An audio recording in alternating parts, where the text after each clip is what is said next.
wanted to make everything in George's world something that he would want to be curious about. I always felt like if you reached into the Curious George books and touched anything in the world, nothing would hurt you. Everything had just a little bit of a softness to it.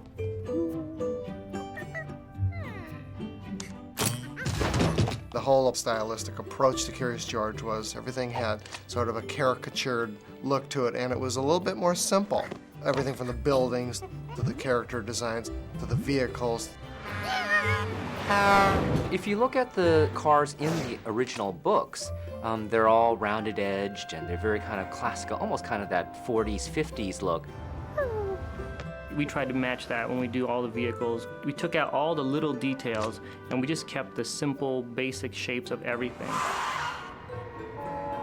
The origin of the car in the story came out of a need for Ted to get to the museum with the Magnificator. Clovis, I need to borrow your truck. My truck? Thanks, Clove. Be careful! We kind of created this warm and friendly vehicle that was very kid-friendly, but at the same time looked like a Volkswagen.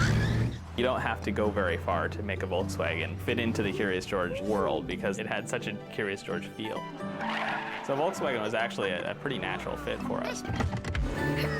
Before they even partnered up with us, we had actually designed some Volkswagens into the background cars in our film already. And then we took the designs that they gave us, which was of a real car, and we tried to kind of simplify them and make them fit into the Curious George world while still being that car. Oh, yeah? Well, that's not physically possible for me to do. Dave Lee, our prop designer, did a drawing of what the Curious George version of the car would look like. And he took a real car and made it a little bit softer, a little bit rounder. It was just a matter of rounding up most of the shapes because the basic shape of the truck was pretty good for what we needed. I'm seeing multiple violations of rules of the road. Multiple violations! We took out all the hard edges and all the sharp corners on it and just made it kind of round and poofy, just to be more appealing to kids. George, what are you thinking? Tighten your seatbelt. Take a look at the interior of our vehicle, and it's very kid-friendly. There's a big steering wheel.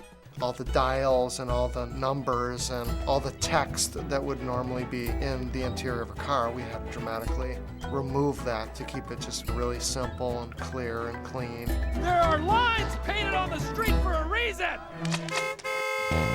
We wanted to give the vehicle personality. So if you kind of look at the vehicle closely, you'll notice that the headlights and the grille kind of look like a face. Most of the things in the film that George would be curious about, I tried to make either red or yellow or some sort of a bright, happy colors. And I think the nice thing was choosing a red car.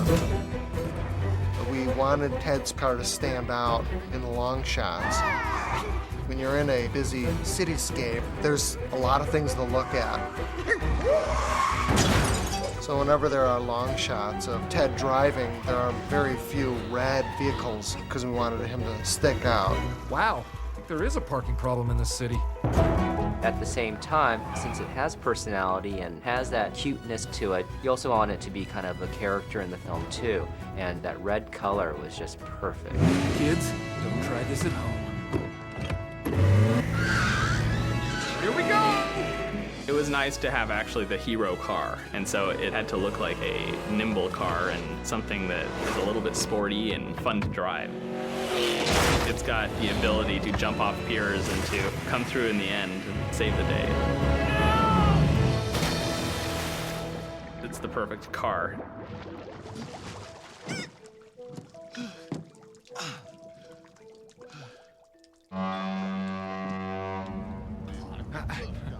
Excuse me.